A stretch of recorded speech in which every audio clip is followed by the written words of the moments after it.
يا أيها الذين آمنوا لا يسخر قوم من قوم عسى أن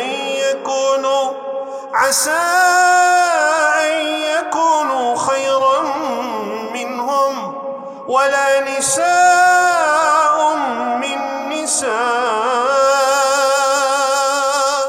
عسى أن يكن خيرا منهن ولا تلمزوا أنفسكم ولا تنابزوا بالألقاب بئس الاسم الفسوق بعد الإيمان ومن لم يتب فأولئك هم الظالمون يا أيها الذين آمنوا اجتنبوا كثيرا من الظن إن بعض الظن إثم ولا تجسسوا ولا يغتب بعضكم بعضا أيحب أحدكم أن يأكل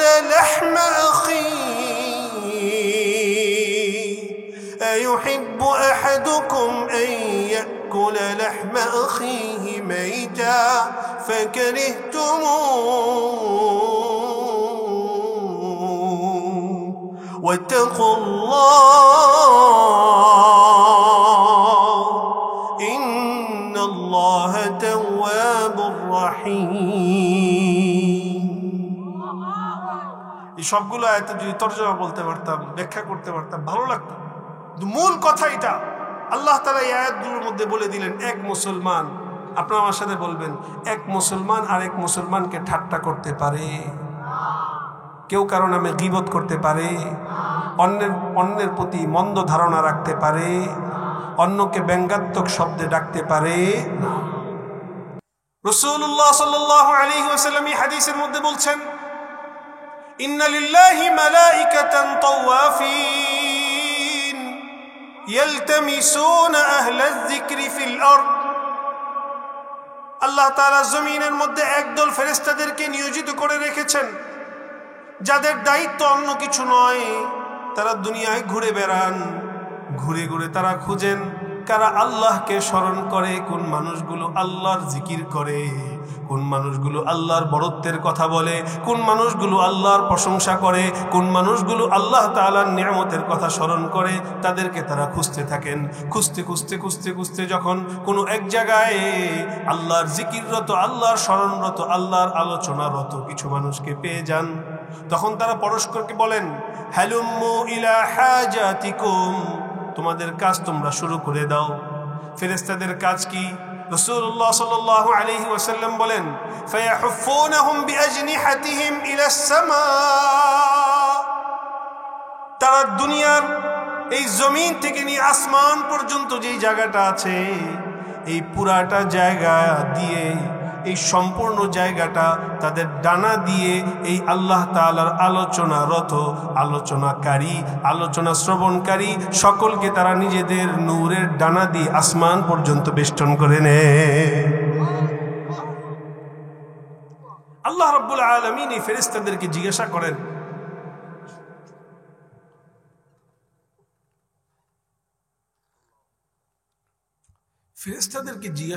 আল্লাহ তাআলা, আচ্ছা আমার বান্দাদেরকে তোমরা কি অবস্থায় পেলে? ফেরেশতারা বলেন, আপনার বান্দারা যারা দুনিয়ার বুকে বসে আছে তাদেরকে দেখেছি তারা আপনার বড়ত্বের কথা আলোচনা করছে, আপনার প্রশংসা করছে, আপনার শ্রেষ্ঠত্বের আলোচনা করছে। আল্লাহ তাআলা ফেরেশতাদেরকে জিজ্ঞাসা করবেন, ওয়াহাল রাউনি, তারা কি কোনোদিন আমাকে দেখেছে? ফেরেশতারা বলবেন, না, তারা তো আপনাকে কোনোদিন দেখেনি। আল্লাহ তাআলা জিজ্ঞাসা করবেন, তারা যদি কোনোদিন আমাকে দেখতো তাহলে তারা যেই পরিমাণ আমার বড়ত্বের কথা বলছে এই পরিমাণ করতো নাকি এর থেকে বেশি করতো? ফেরেশতারা উত্তর দিবে, আল্লাহ, তারা যদি আপনাকে কোনোদিন সচক্ষে দেখতো, তারা আপনাকে না দেখে যেই পরিমাণ আপনার বড়ত্বের কথা, আপনার শ্রেষ্ঠত্বের কথা, আপনার প্রশংসার আলোচনা যেই পরিমাণ তারা করছে এর তুলনায় বহুগুণে তারা আপনার বেশি প্রশংসা করতে থাকতেছে। আল্লাহ তাআলা জিজ্ঞাসা করবেন, আমার এই বান্দারা তারা কি চায়? আমার বান্দাদের চাওয়া পাওয়া কি? ফেরেশতারা বলবেন তারা আপনার কাছে জান্নাত চায়। সুবহানাল্লাহ বলেন না? আমাদের চাওয়া কি ভাই বলেন? আল্লাহ জিজ্ঞাসা করবেন তারা কি জান্নাত কোনোদিন দেখেছে? জান্নাতের নাজ ও নিয়ামত, জান্নাতের মধ্যে আমি কি নিয়ামত সাজিয়ে রেখেছি, দুই চোখ দিয়ে কি তারা কোনোদিন দেখেছে? ফেরেশতারা বলবেন না আল্লাহ, তারা তো দুই চোখ দিয়ে কোনোদিন আপনার জান্নাত দেখেনি, জান্নাতের নাজ ও নিয়ামত দেখেনি। আল্লাহ তাআলা বলবেন তারা যদি কোনোদিন আমার জান্নাত আর জান্নাতের নাজ ও নিয়ামত দেখতো তাহলে অবস্থাটা কেমন হতো? ফেরেশতারা বলবেন আল্লাহ, তারা যদি আপনার জান্নাত আর জান্নাতের নাজ ও নিয়ামত দেখতো তাহলে তারা না দেখে যে পরিমাণ জান্নাতের কামনা তাদের মনের মধ্যে কাজ করে, তারা জান্নাত দেখলে এর তুলনায় অনেক গুণ বেশি তারা জান্নাতের কামনা করতে থাকতো। আল্লাহ তাআলা বলবেন তারা কিসের থেকে পানাহ চায়? মিম্মা ইয়াতাআওয়াজুন। ফেরেশতারা বলবে আল্লাহ তারা জাহান্নাম থেকে পানাহ চায়। আল্লাহ বলবেন তারা কি কোনোদিন জাহান্নাম দেখেছে? জাহান্নামের শাস্তির ভয়াবহতা দেখেছে কি? ফেরেশতারা বলবেন না আল্লাহ, তারা তো কোনোদিন জাহান্নাম দেখেনি, জাহান্নামের শাস্তির ভয়াবহতা দেখার তো বহুত দূরের কথা। আল্লাহ তাআলা বলবেন তারা যদি জাহান্নাম দেখতো তাহলে অবস্থা কেমন হতো? ফেরেশতারা বলবেন আল্লাহ, যদি তারা জাহান্নাম দেখতো তাহলে তারা জাহান্নাম না দেখে যে পরিমাণ জাহান্নাম থেকে বাঁচতে চায়, যে পরিমাণ জাহান্নাম থেকে পানাহ চায়, জাহান্নাম দেখলে এর থেকে অনেক বেশি পানাহ চাইতো। আল্লাহ বলবেন ও আমার ফেরেশতারা, তোমরা সবাই সাক্ষী থেকো, তোমরা সবাই সাক্ষী থেকো, তোমরা সবাই শুনে রেখো, ওই যে মানুষগুলো যারা কোনোদিন আমাকে দেখে নাই, কোনোদিন দু চোখ দিয়ে আমার জান্নাত দেখে নাই, কোনোদিন দু চোখ দিয়ে জাহান্নাম দেখে নাই, এই বান্দাগুলো যারা দুনিয়ার বুকে না দেখি আমার জিকিরের মধ্যে আছে, আমার আলোচনার মধ্যে আছে, আমার প্রশংসার মধ্যে আছে, তাদের প্রত্যেককে আমি মাফ করে দিলাম। ফেরেশতারা বলবেন আল্লাহ, এদের মধ্যে যারা বসেছিল সবাই তো ওয়াজ শোনার জন্য আসে নাই, এদের মধ্যে একজন এমন ছিল ইন্নামা জাআ লিহাজাতিন, অন্য আরেকটা দরকারে এখানে এসেছিল, অন্য আরেকটা দরকারে এখানে এসেছিল, সেও কি ক্ষমার আওতার মধ্যে আসবে? আল্লাহ বলবেন শোনো, হুমুল জুলাসা উলা ইয়াশকা জালিসুহুম, এই আমাকে না দেখে যে মানুষগুলো আমার প্রশংসার কথা বলে, আমার জান্নাত না দেখে আমার জান্নাতের বাসনা যারা পোষণ করে, আমার জাহান্নাম না দেখে জাহান্নাম থেকে যারা পানাহ চায়, এই বান্দাগুলো আমার কাছে এত বেশি প্রিয়, এত বেশি দামি, তাদের সাথে যেই মানুষটাই মিলে বসবে, যেই মানুষটাই আসবে, সে যে কারণেই আসুক না কেন, সে কখনো হতভাগা হবে না, সেও ওই ব্যাপক ক্ষমার আওতার মধ্যে অন্তর্ভুক্ত হয়ে যাবে। তো বুঝে থাকলে বলেন এখানে বসে ঠকেছেন না জিতেছেন? জোরে পড়েন আলহামদুলিল্লাহ। আজকে কত দুঃখের কথা, এই যে এখন ফটকা ফুটাবে, আতশবাজি ফুটাবে।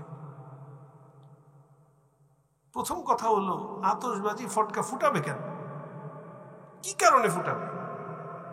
নতুন বছর আসতেছে এই আনন্দে? বলেন নতুন বছর আসছে নাকি আমার জীবনের একটা বছর চলে যাচ্ছে? আমি কি কোনো খুশির দিকে আগাচ্ছি না কবরের দিকে আগাচ্ছি? দরকার তো ছিল দোস্ত কবরের চিন্তায় পেরেশান হওয়া। যদি প্রত্যেকে নিজের শরীরের দিকে তাকাই, গত বছর আমার শারীরিক যে অবস্থা ছিল, এই বছর অবশ্যই আমার শরীরের মধ্যে বার্ধক্যের আরেকটু চিহ্ন বেশি ফুটে উঠেছে। দরকার তো ছিল প্রত্যেকে আখিরাতের চিন্তায় বিভোর হওয়া, পেরেশান হওয়া যে আমি তো কবরের দিকে যাচ্ছি। কিন্তু দুঃখজনক কথা হলো আমাদের মুসলমান সমাজকে পশ্চিমা বিশ্ব এমন ভাবে ভুলিয়ে দিয়েছে, আত্মপরিচয় ভুলিয়ে দিয়েছে।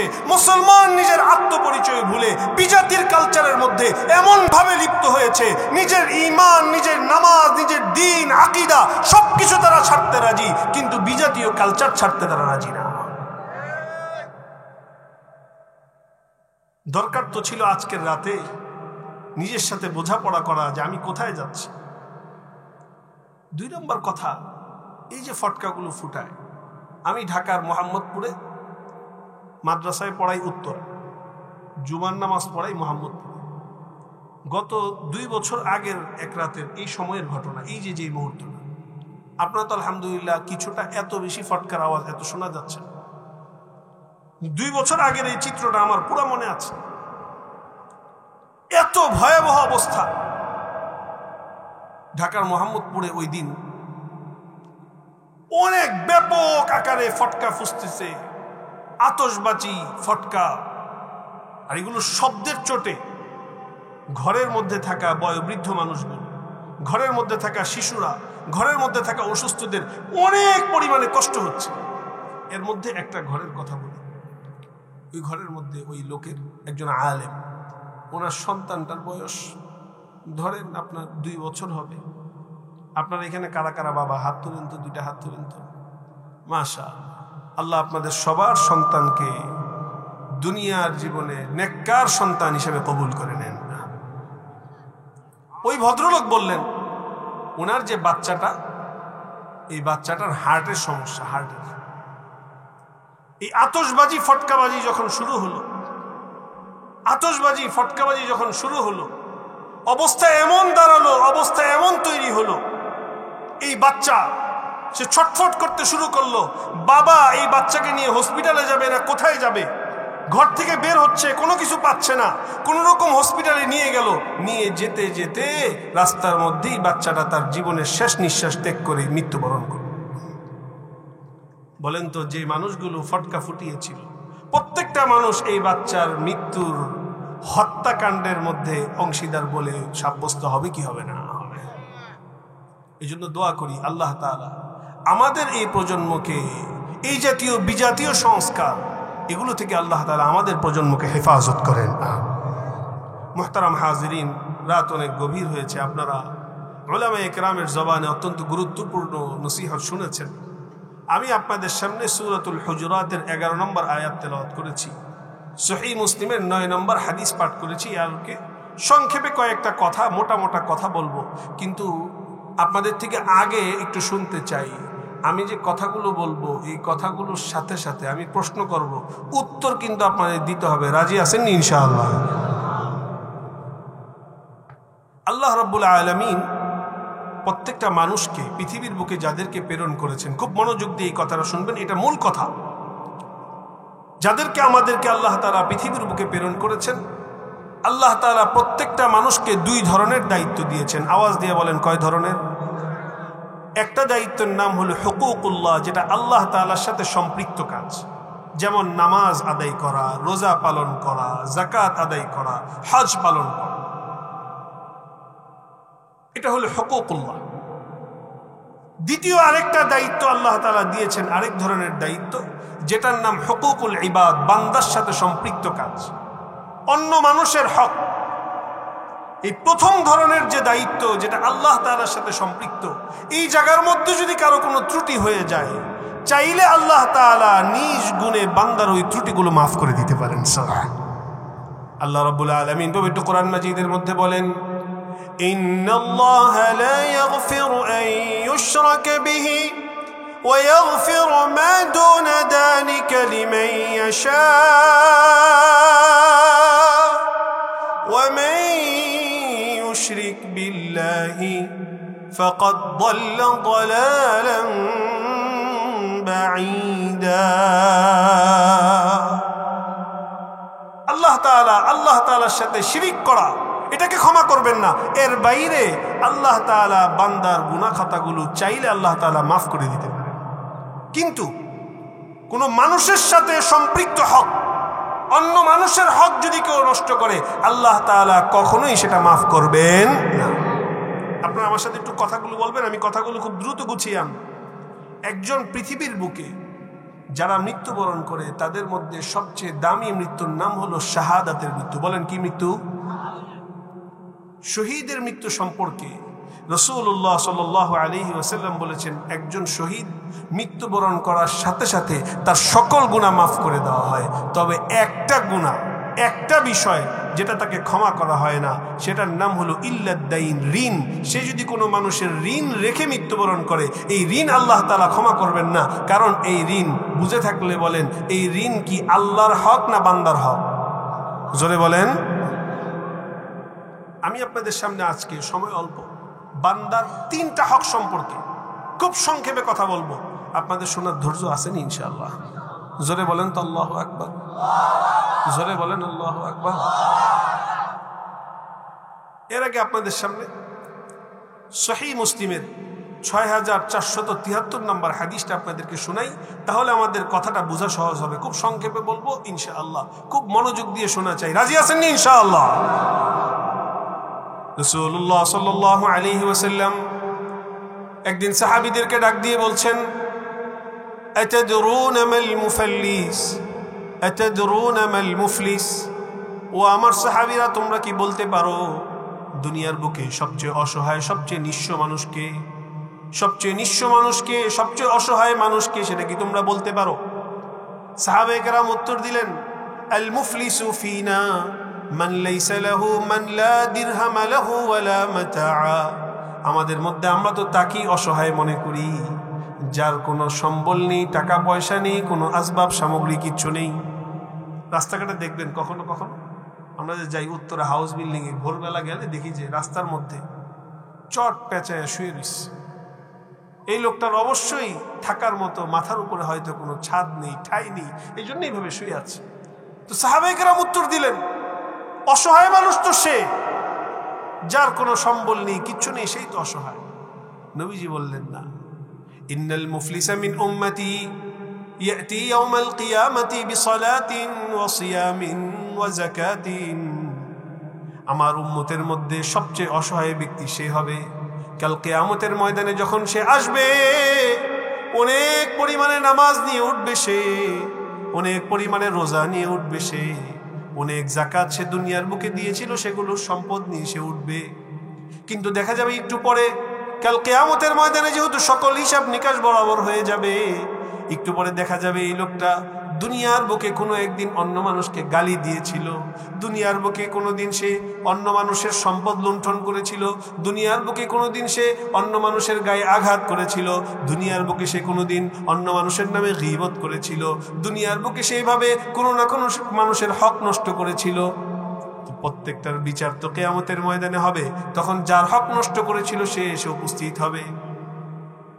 সে এসে উপস্থিত হওয়ার পর আল্লাহর কাছে বলবে, আল্লাহ, আমি তো তার কাছে এটা পাওনা আছি। আল্লাহ বলবেন, তার নেক আমল থেকে তুমি তোমার হক পরিমাণ নিয়ে যাও। দেখা যাবে তার নামাজ থেকে সে তার হক পরিমাণ নিয়ে গেছে।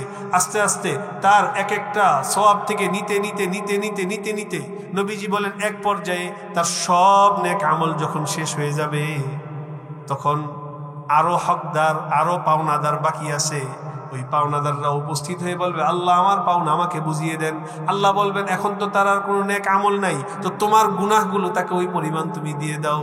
নিজের সব নেক আমল তো শেষ হয়েছে, এবার অন্য মানুষের গুনাহগুলো তার উপরে আসতে থাকবে, একে একে আস্তে আস্তে আস্তে আস্তে এই অবস্থা দাঁড়াবে যে মানুষটা পাহাড় পরিমাণ নেক আমল নিয়ে উঠেছিল, এই মানুষটা পাহাড় পরিমাণ গুনাহের বোঝার নিচে পড়ে যাবে। নবীজি বলেন, নিজের যদিও তার কোনো গুনাহ সেরকম ছিল না, কিন্তু অন্য মানুষের হক নষ্ট করার কারণে অন্য মানুষের সকল গুনাহ তার উপরে আসবে। আল্লাহ তাআলা পরিশেষে তার ব্যাপারে ফয়সালা করবেন, এই মানুষটাকে জাহান্নামের আগুনে নিক্ষেপ করা হবে। নাউজুবিল্লাহ বলেন। বুঝে থাকলে বলেন, আমার এই হাদিস, উল্লেখিত হাদিসটা বুঝে থাকলে বলেন, যে লোকটা কিয়ামতের ময়দানে উঠেছিল তার নেক আমলের অভাব ছিল। জোরে বলেন, যে মানুষটা কিয়ামতের ময়দানে এত এত নামাজ নিয়ে উঠেছিল, দুনিয়ার বুকে তার নেক আমলের অভাব ছিল, কিন্তু কিয়ামতের ময়দানে অন্য মানুষের হক নষ্ট করার কারণে কিয়ামতের ময়দানে তার সকল নেক আমল শেষ হবে তো হবেই, বরং অন্য মানুষের গুনাহগুলো তার উপর আসবে। সে এইভাবে এর ফলে জাহান্নামের আগুনের মধ্যে নিক্ষিপ্ত হবে। তো তিনটা হকের কথা বলতে চাই। এক নম্বর হক, সবাই আমার সাথে মুখে বলেন ইনশাআল্লাহ, কোনো মুসলমানকে নিজের হাত দিয়ে কষ্ট দিব না। কোনো মুসলমানকে কি দিয়ে কষ্ট দিব না? বলেন, কি দিয়ে কষ্ট দিব না?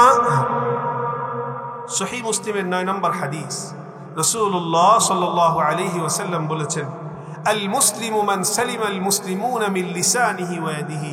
প্রকৃত মুসলমান তো সে যে যার হাত থেকে, যার জবান, যার মুখের কষ্ট থেকে, যার হাতের কষ্ট থেকে অন্য মুসলমানরা নিরাপদ হয়ে যায়। গত 18 ডিসেম্বর ইজতেমার ময়দানে যে দুঃখজনক ঘটনা ঘটে, আমাদের সেই ময়দানের মধ্যে সেই সময় বেশ কিছু তাবলীগের সাথীরা নামাজরত অবস্থায়, জিকিররত অবস্থায়, তাহাজ্জুদরত অবস্থায় ছিলেন। এর মধ্যে তাদের উপরে সাদপন্থী ভাইয়েরা তাদের উপর আক্রমণ করলেন। মাঠ দখল করবেন, আক্রমণ তো করলেন ভালো কথা, মাঠ দখল করবেন তো ভালো কথা, নামাজরত মুসল্লিদেরকে, নামাজরত তাবলীগের সাথীদেরকে যেই সাদপন্থীরা ডাইরেক্ট সরাসরি তাদের উপর আক্রমণ করে 4টা তাজা প্রাণকে তারা হত্যা করেছে। পরিষ্কার বলতে হয়, আল্লাহর রাসূলের হাদিসের আলোকে বলতে হয়, যে মুসলমান অপর মুসলমানের উপরে আঘাত করবে, যে মুসলমানের হাত থেকে অপর মুসলমান নিরাপদ থাকবে না, তার গালের মধ্যে যত বড় দাড়ি থাকুক না কেন, তার মাথার মধ্যে যত বড় পাগড়ি থাকুক না কেন, তার জুব্বা যত বড়ই হোক না কেন, সে যত বড়ই হকের দাবিদার হোক না কেন, আল্লাহর রাসূলের হাদিসের আলোকে পরিষ্কার বলতে হয়, তুমি যত বড় হকের দাবিদারই হও না কেন, তোমার ঈমান ইসলাম পরিপূর্ণ সঠিক এখনো হতে পারে। কত দুঃখজনক কথা, কত দুঃখজনক কথা।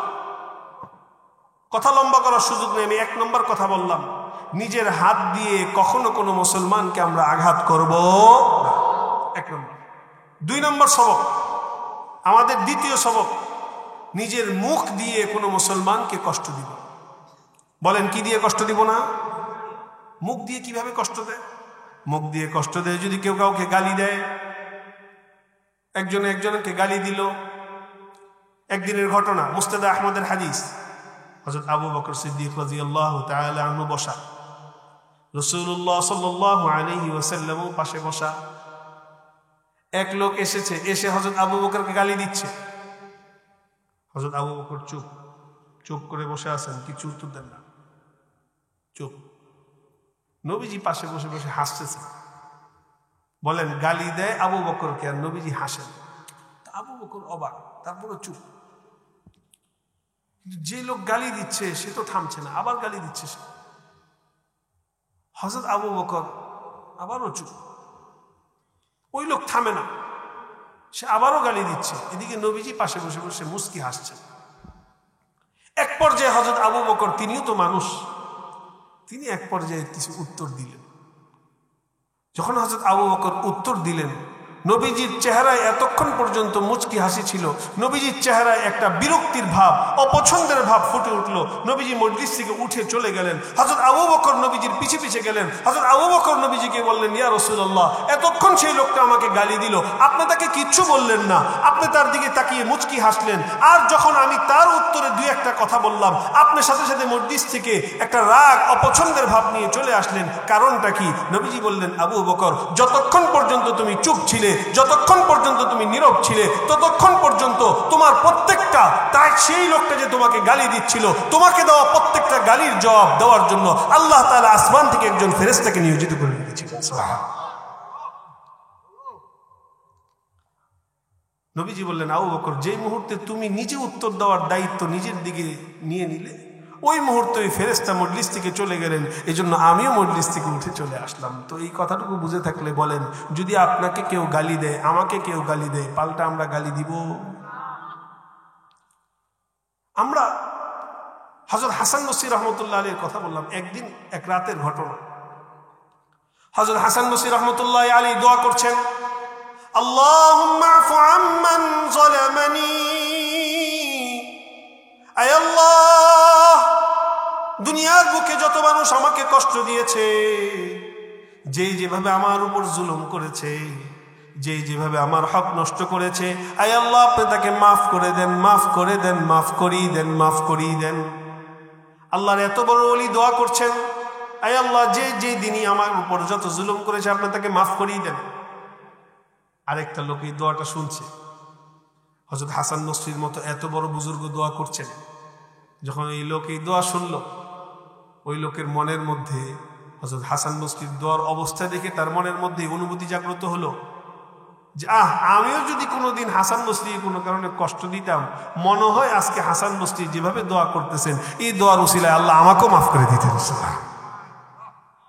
সকালবেলা হাসান বসরিকে জিজ্ঞাসা করলেন, হযরত, আপনি রাতে এইভাবে দোয়া করলেন, যারা আপনার হক নষ্ট করেছে, আপনাকে যারা কষ্ট দিয়েছে, তাদের জন্য আপনি এভাবে দোয়া করলেন, কারণটা কি? হযরত হাসান বসরি বললেন, আমা ক্বরা'তা কাওলাল্লাহি আযযা ওয়া জাল ফামান আফা ওয়া আসলাহা ফাআজরুহু আলাল্লাহ। তুমি কি আল্লাহর কালাম এই বাণীটা তুমি পড়ো নাই? ফামান আফা, যে ব্যক্তিকে অন্য কোনো ব্যক্তি কষ্ট দেওয়ার পরে সেই ব্যক্তি তাকে ক্ষমা করে দেয়, ও আসলাহা, তার সাথে সকল অসুবিধা দ্বন্দ্ব মিটমাট করে তার সাথে সে নিজের পক্ষ থেকে হাসি মুখে এগিয়ে যায়, সম্পর্ককে সুন্দর করে নেয়। দুনিয়ার বুকে বাহ্যিকভাবে মনে হতে পারে এই লোকটার মতো বোকা মানুষ আর হয় না, কিন্তু আল্লাহ রাব্বুল আলামিন বলেন তুমি যে নিজের তরফ থেকে এগিয়ে সবকিছু মিটমাট করে নিলে, তোমার প্রতিদান দেওয়ার দায়িত্ব আমি আল্লাহ নিজে আমার উপরে গ্রহণ করে নিলাম। এজন্য বুঝে থাকলে বলেন, যদি আমাকে আপনাকে কেউ গালি দেয়, পাল্টা গালি আমরা দিব না। গীবত করব না, পরনিন্দা করব না, কারো পরনিন্দা করব না, কারো নামে কারো দোষ চর্চা করব না। কারণ যার দোষ চর্চা আমরা করলাম, এখন আমাদের কাছে পরস্পরে আমরা কথা বলতে বসলেই আমাদের অবস্থা এমন হয় যে 2-4টা অন্যের নামে যদি দোষ চর্চা না করি যেন মজাই লাগে। যতগুলো গীবত করবেন, যতগুলো পরনিন্দা করবেন, মনে রাখবেন যতগুলো গীবত করলেন আপনার নেক আমল কিন্তু যার নামে গীবত করলেন তাকে দিয়ে দিলেন। ইমাম শাফি রহমতুল্লাহ আলাইহি বলতেন, লাউ কুনতু মুগতাবান আহাদান লাগতাবতু উম্মি ফাইন্নাহা আহাক্কু বিহাসানাতি। আমি যদি দুনিয়ার বুকে কোনো মানুষের গীবত করতামই, যদি দুনিয়ার বুকে কোনো মানুষের নামে দোষ চর্চা করতামই, তাহলে আমি আমার মায়ের দোষ চর্চা করতাম। কি অবাক করার কথা, মায়ের দোষ চর্চা কেন করবেন?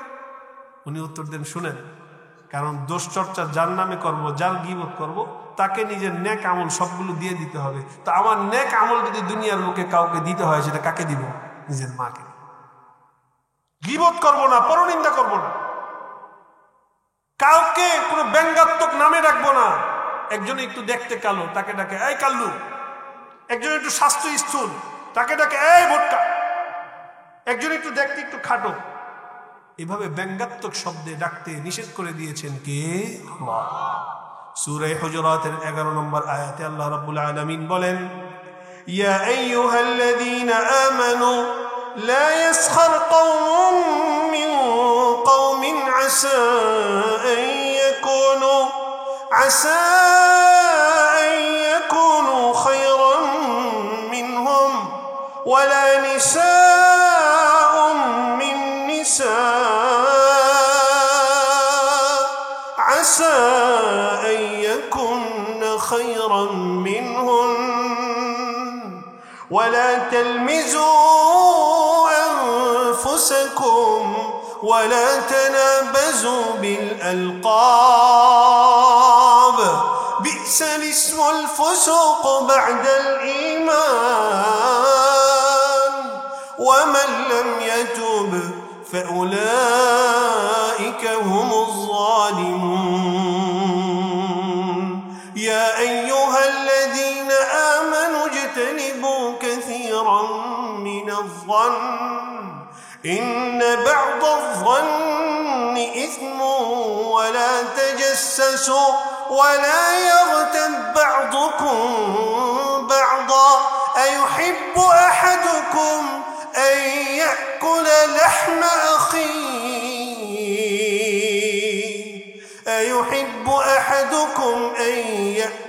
لحم أخيه ميتا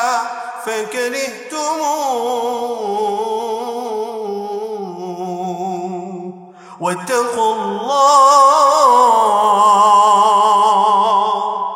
إن الله تواب رحيم। এই সবগুলো আয়াতে যদি তরজমা বলতে পারতাম, ব্যাখ্যা করতে পারতাম, ভালো লাগতো। মূল কথা এটা, আল্লাহ তাআলা এই আয়াতগুলোর মধ্যে বলে দিলেন, এক মুসলমান, আপনারা আমার সাথে বলবেন, এক মুসলমান আরেক মুসলমানকে ঠাট্টা করতে পারে, কেউ কারো নামে গীবত করতে পারে, অন্যের প্রতি মন্দ ধারণা রাখতে পারে, অন্যকে ব্যঙ্গাত্মক শব্দে ডাকতে পারে না। এই বার্তাগুলো আল্লাহ তাআলা দিলেন। আমার আপনাদের কাছে আজকে দ্বিতীয় কথা, কোন মুসলমানকে আমরা মুখের কথা দ্বারা কষ্ট দিব না। তিন নম্বর কথা, যেটা আমার সর্বশেষ কথা, 3 নম্বর, এক মুসলমান আরেক মুসলমানের সম্পদ অন্যায়ভাবে গ্রাস করতে পারে। আসতে বললেন। আমাদের অবস্থা হয়েছে কি জানেননি? মসজিদে যে জুতা চুরি করে তাকে আমরা যদি পাই, তাকে একদম শেষ করে দিতে রাজি আছি। আর রাষ্ট্রের কোটি কোটি টাকা বিলিয়ন সম্পদ দ্বারা প্রচার করে তাদের বিরুদ্ধে আমাদের কোনো কথা নাই। হযরত আবু বকর সিদ্দিক রাদিয়াল্লাহু তাআলা আনহুর একটা ঘটনা শুনে কথা শেষ করে দিই। হযরত আবু বকর সিদ্দিক রাদিয়াল্লাহু তাআলা আনহু বলেন,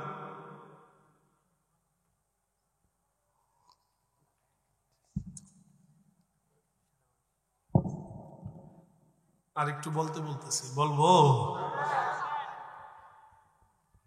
হযরত আবু বকর সিদ্দিক রাদিয়াল্লাহু তাআলা আনহুর ঘটনা। হযরত আবু বকর সিদ্দিক রাদিয়াল্লাহু তাআলা আনহুর ব্যবসা ছিল, কাপড়ের ব্যবসা। উনি ওনার জীবিকা নির্বাহ করতেন কাপড়ের ব্যবসার মাধ্যমে। ব্যবসা করে যে লাভ হতো এটা দিয়ে চলতেন। হযরত আবু বকর যখন খলিফা হয়ে গেলেন, খেলাফতের কাজ, মুসলমানদের শাসক কাজ, এই কাজের মধ্যে এত বেশি সময় দিতে হয়, ওই ব্যবসার কাজে আর সময় দিতে পারেন না। তো কি করবেন? সাহাবায়ে কেরামের পরামর্শ হলো যে হযরত আবু বকরের জন্য, যেহেতু তিনি রাষ্ট্রীয় কাজে নিজের পুরোটা সময় দিয়ে দেন, ওনার জন্য রাষ্ট্রের পক্ষ থেকে একটা ভাতা নির্ধারণ করা হবে। হযরত আবু বকর সিদ্দিক রাদিয়াল্লাহু তাআলার জন্য সামান্য কিছু ভাতা নির্ধারণ করা হলো, যেটার মাধ্যমে একদম, আগে তো উনি ছিলেন ব্যবসায়ী, সম্পদ অনেক ছিল, কিন্তু এখন যখন রাষ্ট্রের পক্ষ থেকে একটা ভাতা নির্ধারণ করা হলো, দেখা গেল পরিবার, ওনার সংসার, ছেলে মেয়ে খুব কষ্টে কোন রকম নিজেদের সংসার টানাটানি করে মোটামুটি চালায় নিতে পারে। কষ্ট হচ্ছে। হযরত আবু বকর সিদ্দিক রাদিয়াল্লাহু তাআলা আনহু চলছেন এভাবে।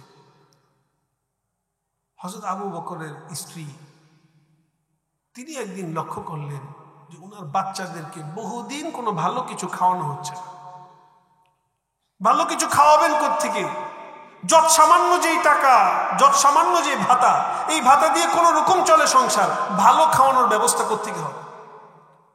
তো তিনি হযরত আবু বকরকে বললেন যে আমাদের জন্য যদি, আমাদের ঘরে বাচ্চাদের জন্য যদি কিছু মিষ্টান্নর ব্যবস্থা করা যেত খুব ভালো হতো। আমাদের বাচ্চারা একটু আজকে আনন্দের সাথে একটু খেত, তাদের মনটা একটু ভরত। হযরত আবু বকর বললেন, শোনো, আমাকে রাষ্ট্রের পক্ষ থেকে ভাতা দেওয়া হয়, আমার পরিবার আনন্দের সাথে মিষ্টান্ন খাবে এই জন্য না, রাষ্ট্রের পক্ষ থেকে এইটার ব্যবস্থা করা সম্ভব না। তাহলে কি করা যায়? স্ত্রী বললেন যে একটা কাজ করি, আপনি যেই পরিমাণ ভাতা পান ওখান থেকে আমি যদি একটু করে আমি যদি সেভিংস করি, একটু করে যদি আমি সেভ করি, জমাই, সঞ্চয় করি, এরপরে ওইটা দিয়ে যদি একদিন একটু মিষ্টান্নের ব্যবস্থা করি, তাতে কোনো অসুবিধা নেই তো? হযরত আবু বকর বললেন যে ঠিক আছে, করতে পারো। হযরত আবু বকরের স্ত্রী, তিনি বড় কষ্ট করে একটু করে জমালেন। জমাতে যখন মোটামুটি একটু ছেলেদের একদিনের, একটু বাচ্চাদের একদিনের মিষ্টান্নের একটু ব্যবস্থা হলো, হযরত আবু বকরের হাতে পয়সাটা তুলে দিয়ে বললেন, আপনি একটু মিষ্টান্নের ব্যবস্থাটা বাহির থেকে কিনে এনে করে দেন, আমার বাচ্চারা একদিন একটু আনন্দের সাথে তাদের খাবার দাবার তারা একটু আনন্দ করবে। হযরত আবু বকর সিদ্দিক রাদিয়াল্লাহু তাআলা আনহু খলিফাতুল মুসলিমিন, মুসলমানদের খলিফা, আল্লাহ তাআলা যাকে মুসলমানদের শাসক হিসেবে নির্বাচন করেছেন, হযরত আবু বকর কি করলেন? এই সামান্য সঞ্চিত যে সম্পদটা, ওটা নিয়ে রাষ্ট্রীয় কোষাগারে জমা দিয়ে দিলেন। রাষ্ট্রীয় কোষাগারের দায়িত্ব থাকা লোককে বললেন, শোনো, আমার স্ত্রী এটা একটু করে সঞ্চয় করেছে, তার মানে হলো যে আমার স্ত্রীর এই সঞ্চিত সম্পদ ছাড়াই আমার সংসার চালানো সম্ভব, অতএব এই অতিরিক্ত যে টাকাটা জমা করেছো, এই টাকা আর আবু বকরের দরকার নেই। মুসলমানদের অন্য মানুষের হকের ব্যাপারে এত সচেতনতা, আজকে বড় কত দুঃখের কথা, বাংলাদেশের সময় পাল্টাচ্ছে, ক্ষমতার পালাবদল হচ্ছে, একদল গিয়ে আরেক দল আসছে, কিন্তু মুসলমানদের যে সম্পদ, রাষ্ট্রের যে সম্পদ, সেই সম্পদের মধ্যে আমরা আমানতদার কাউকে এখনো খুঁজে পাচ্ছি না। বড় দুঃখজনক কথা। মুসলমানের আমানতদারিতা কেমন হয়? সহিহ বুখারীর বর্ণনায় রাসূলুল্লাহ সাল্লাল্লাহু আলাইহি ওয়াসাল্লাম 3 ব্যক্তির ঘটনা উল্লেখ করেছেন। 3 ব্যক্তির মধ্যে এক ব্যক্তির ঘটনা আপনাদেরকে বলি। 3 ব্যক্তি একদিন রাস্তা দিয়ে চলছে, চলতে চলতে চলতে চলতে হঠাৎ বৃষ্টি নেমে গেছে। বৃষ্টি নামার পরে এক জায়গায় একটু আশ্রয় নিবে, আশ্রয় নিতে গিয়ে গুহার মধ্যে ঢুকেছে। গুহার মধ্যে ঢুকেছে আর ঝড় এত মারাত্মকভাবে নেমেছে, ওই গুহার মুখে একটা বড় পাথর খণ্ড পড়ে গুহাটা পুরো বন্ধ হয়ে গেছে। 3 ব্যক্তি ওই গুহার মধ্যে আটকা পড়ে গেছে। তখন এই 3 ব্যক্তির প্রত্যেকেই বলল, তোমাদের জিন্দেগির যদি কোনো নেক আমল থাকে, ওই নেক আমলের উসিলায় আল্লাহ তাআলার কাছে চাও, আল্লাহ তাআলা হয়তো এই নেক আমলের উসিলায় আজকের এই বিপদ থেকে তোমাকে আমাকে উদ্ধার করতে পারেন। আপনারা ঘুমাই গেছেন।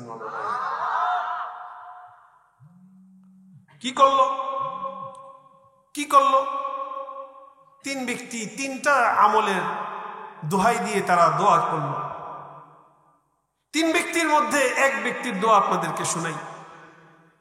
এক ব্যক্তি দোয়া করছে, আয় আল্লাহ, একদিন আমি আমার ঘরের কাজের জন্য একজন শ্রমিক ভাড়া করেছিলাম। শ্রমিকের সাথে আমার কথা হয়েছিল যে তাকে আমি 1 ফারাক পরিমাণ চাউল আমি তাকে দিব। 1 ফারাক পরিমাণ চাউল দিব, বেশ একটা পরিমাণ। তো এই লোকটা সারাদিন আমার কাজ করে তার পারিশ্রমিক না নিয়ে সে চলে গেল। এখন আমি কি করব? তাকে তো আমি খুঁজে পাইনি। তখন আমি তার এই পারিশ্রমিক যে চালটা আছে, এই চালটাকে আমি কাজে লাগিয়েছি, ব্যবসায় লাগিয়েছি। এই চালটাকে আস্তে আস্তে আস্তে আস্তে আস্তে এটার মধ্যে বৃদ্ধি হয়েছে। আল্লাহ তাআলা এত বরকত দান করেছেন, ওই সামান্য চাউল থেকে আস্তে আস্তে আস্তে আস্তে বাড়তে বাড়তে আমি এটার থেকে একটা বড় গরুর পাল, অনেকগুলো গরু সেখানে বরকত হয়ে গেল। ওই গরুগুলো রাখার জন্য আমি একজন রাখালও নিয়োগ দিলাম। এটা আস্তে আস্তে আল্লাহ তাআলা ওই ব্যক্তির সামান্য চালের মধ্যে অনেক পরিমাণে বরকত দান করে দিলেন। আমি এটা অপেক্ষায় আছি, কোনোদিন সেই লোকটা আসবে, আসলে আমি তার হাতে তুলে দিব। বহু বছর পরে হঠাৎ একদিন ওই লোকটা আসছে, এসে আমাকে বলছে, আই ইবাদাল্লাহ, আই আব্দাল্লাহ, আল্লাহর বান্দা, আমাকে আমার পারিশ্রমিক দাও। আমি যে তোমার কাছে ওই যে 1 ফারাক চাউল পাইতাম, এই চাউলটা আমাকে দাও। এই লোক বলল, তুমি ওই যে ওখানে যাও চারণভূমিতে, ওখানে চারণভূমিতে রাখাল আছে, আর রাখালের কাছে একটা বড় গরুর পাল আছে। ওই রাখাল গরুর পাল যা আছে সবটাই তোমার সেদিনের পারিশ্রমিক। হ্যাঁ, ওই লোক বলতেছে, তুমি কি আমার সাথে ঠাট্টা করছো? তখন এই লোক বলল, না, তোমার সাথে আমি ঠাট্টা করছি না। ও আল্লাহর বান্দা, তোমার যে পারিশ্রমিক, সেই পারিশ্রমিককে আমি সঞ্চয় করেছি, তোমার এই পারিশ্রমিককে আমি সংরক্ষণ করেছি, সেটার মধ্যে আমি ব্যবসার মধ্যে কাজে লাগিয়েছি। এটা বৃদ্ধি পেতে পেতে পেতে পেতে আল্লাহ তাআলা এটার মধ্যে এই পরিমাণ বরকত দান করেছেন, যেটা তুমি সচক্ষে দেখছো। আল্লাহর কসম করে বলছি, এই গোটা গরুর পাল যা আছে সবটাই তোমার, ওটার মধ্যে আমার বিলকুল দাবি নাই। তুমি যদি এটা নিয়ে যাও তাতেই আমি খুশি। আল্লাহর এই বান্দা আসমানের দিকে 2টা হাত তুলে বলে, আয় আল্লাহ, ওই দিন যে আমি ওই লোককে সামান্য চাল দিতে পারতাম, সেটা না দিয়ে তাকে গোটা গরুর পাল আমি দিয়ে দিয়েছিলাম। আয় আল্লাহ, এটা একমাত্র করেছিলাম আপনার সন্তুষ্টির জন্য। আয় আল্লাহ, এই কাজটা যদি একমাত্র আপনার সন্তুষ্টির জন্য করে থাকি, আজকে যে আমরা গুহার মধ্যে আটকা পড়েছি, আয় আল্লাহ, এই বিপদের দিনে আপনি আমাদেরকে উদ্ধার করেন। এই আল্লাহর বান্দা এতটুকু দোয়া করা মাত্রই ওই যে গুহার মুখে যে পাথরের খণ্ড পড়ে গিয়েছিল, সেই পাথরের খণ্ডের একাংশ 3 ভাগের 1 ভাগ আল্লাহ তাআলা খুলে দান করেন। মুসলমানের আমানতদারিতা এমন। তো আমি আপনাদেরকে 3টা কথা বললাম। 1 নম্বর, কোন মুসলমানের গায়ে শরীরে আঘাত করব, কোন মুসলমানকে কথা দ্বারা কষ্ট দিব, কোন মুসলমানের সম্পদ লুণ্ঠন করব। এখন একটা কথা বলি, তিক্ত কথা, আপনার বিরুদ্ধে যেতে পারে, কিন্তু কথাটা বাস্তব। আমরা যারা আছি, আমরা অনেক কিছুর মধ্যে আলহামদুলিল্লাহ অনেক ভালো লোক আছি, কিন্তু নিজের বোনকে মিরাসের যে সম্পদ, এই সম্পদ আমরা দেই না, বোনকে বঞ্চিত করি। পরিষ্কার মনে রাখবেন, যত কিছুই করেন না কেন, বোনের বিয়ের সময় যতই খরচ করেন না কেন, মিরাসের সম্পদ যদি বোনকে না দেন, কাল কিয়ামতের ময়দানে আপনার বোন আল্লাহর আদালতে আপনার বিরুদ্ধে মামলা দায়ের করবে। পরিষ্কার মনে রাখবেন, বোনকে বঞ্চিত না করা, তার অধিকার তাকে বুঝিয়ে দেওয়া। অধিকাংশ ক্ষেত্রে এমন হয় নিজের ঘরের মধ্যেই অন্যের হক আমরা নষ্ট করি। এই তিন বিষয়ে আমরা লক্ষ্য করব। আল্লাহ তাআলা আমাদের সবাইকে তৌফিক দান করেন না। সর্বশেষ কথা আপনাদের কাছে, আলহামদুলিল্লাহ আপনাদের মসজিদের উদ্যোগে প্রথম একটা ওয়াজ মাহফিল অনুষ্ঠিত হলো, কিন্তু আমরা যারা এখানে আছি, ওয়াজ মাহফিলের মধ্যে আমরা আসলাম, দ্বীনের কিছু কথা শুনলাম, জানলাম। এটা একটা সাময়িক সময়ের মাদ্রাসা। বলেন সাময়িক সময়ের, বলেন সাময়িক সময়ের মাদ্রাসা। কিন্তু প্রত্যেক মুসলমানের জন্য নিজের জীবনকে পরিচালনার জন্য যতটুকু জ্ঞান না হলেই নয়। একজন মুসলমান নামাজ কিভাবে পড়বে সে জানেন। আমার এক মুসল্লি অনেকদিন নামাজ পড়ে, দাঁড়িয়েও আছে, তাকে জিজ্ঞাসা করলাম যে আপনি তাশাহুদটা বলেন তো আমাকে। বলে যে তাশাহুদ কি, আমি তো জানি না। আমি বললাম সূরা ফাতিহাটা আমাকে শোনান তো। উনি সূরা ফাতিহা পড়লো, আমার চোখের মধ্যে পানি চলে আসলো। আহা, এত বছর নামাজ পড়েন একজন মুসলমান, কিন্তু তার সূরা ফাতিহাটা সহি হলো। মুসলমানের সন্তান সবকিছু জানে, কিন্তু ওযু তাহারাত কিভাবে অর্জন করবে, কিভাবে ফরজ গোসল আদায় করবে সে বলতে পারে না। এই ব্যর্থতার দায় কিন্তু আমাদের সকলের উপরে আসবে। আপনাদের কাছে দুইটা কথা, দ্বীনি ইলম শিক্ষার বিষয়ে দুইটা কথা। এক নম্বর কথা, সবাই তো আর মাদ্রাসায় পড়তে পারেন নাই, অনেকে বিভিন্ন অবস্থায় আছেন, কিন্তু যে যেখানেই আছেন, যে অবস্থায় আছেন, দ্বীনি ইলমের অপরিহার্য যে শিক্ষা, এটা প্রত্যেকের উপরে ফরজ। যদি এটা না নিয়ে কবরে যান, আল্লাহ তাআলা কিন্তু ফরজ তরকের গুনাহে আপনাকে পাকড়াও করবেন। এই জন্য আপনারা আপনাদের মসজিদের ইমাম সাহেব, এলাকার যে আলেম আছে, যাকে পারেন তাকে ধরে নিজের সূরা ফাতিহা সহি করেন। প্রয়োজনীয় যে ফরজ ইলম, এই ফরজ পরিমাণ ইলম প্রত্যেকে শিক্ষা লাভ করেন। আর দুই নম্বর কথা, আপনাদের এলাকার মধ্যে মাশাআল্লাহ সুন্দর একটা আয়োজন দ্বীনি ইলমের শিক্ষার জন্য। বড় সুন্দর দ্বীনি শিক্ষা প্রতিষ্ঠান হয়তো আছে অথবা এখানে নেই। আমি আপনাদের কাছে অনুরোধ জানাই, প্রত্যেকে আপনারা নিজেদের সন্তানদেরকে, নিজের সন্তান আগামী প্রজন্ম, আপনি নিজে হয়তো মাদ্রাসায় শিক্ষা লাভ করতে পারেননি, ধারাবাহিক একটা পড়াশোনা করতে পারেননি, নিজের সন্তানকে দ্বীনি ইলমের পথে আনেন। যদি দ্বীনি ইলমের পথে না আনেন, মনে রাখবেন আপনার এই সন্তান আপনাকে দুনিয়ার বুকেও কষ্ট দিবে, কাল কিয়ামতের ময়দানেও আপনার কষ্টের কারণ হয়ে দাঁড়াতে পারে। এই জন্য আপনাদের কাছে আমার অনুরোধ, দ্বীনি ইলমের সুন্দর পরিবেশ তৈরি করুন। নিজের মসজিদগুলোর মধ্যে যে মক্তব আছে, মক্তবের মধ্যে সন্তানকে দিন। মাদ্রাসা যেগুলো আছে, মাদ্রাসার সাথে নিজের সম্পর্ক তৈরি করুন। দ্বীনি ইলমের ক্ষেত্রে হয়তো নিজে দ্বীনি ইলম শিক্ষাকারী হন, যদি না হতে পারেন অন্তপক্ষে দ্বীনি ইলমের কাজে সহযোগিতা করতে রাজি আছেন তো ইনশাআল্লাহ। আল্লাহ তাআলা আমাদের আজকের এই মজমাকে কবুল করে নেন। আমাদের সবাইকে সব সময় হাক্কানি উলামায়ে কেরামের তত্ত্বাবধান, বলেন কাদের তত্ত্বাবধানে? হাক্কানি উলামায়ে কেরামের তত্ত্বাবধানে আমাদের দ্বীনের প্রত্যেকটা কাজ আঞ্জাম দেওয়ার তৌফিক দান করেন। মাজারে যাবেননি, জোরে বলেন। মাজার, খাজা বাবা, হ্যাঁ, সবকিছু দেওয়ার মালিককে, সবকিছু দেওয়ার মালিককে খাজা বাবা, হ্যাঁ। আল্লাহ তাআলা এই সকল ভণ্ডের কবল থেকে আমাদের সকলের ঈমানকে হেফাজত করার তৌফিক দান করেন।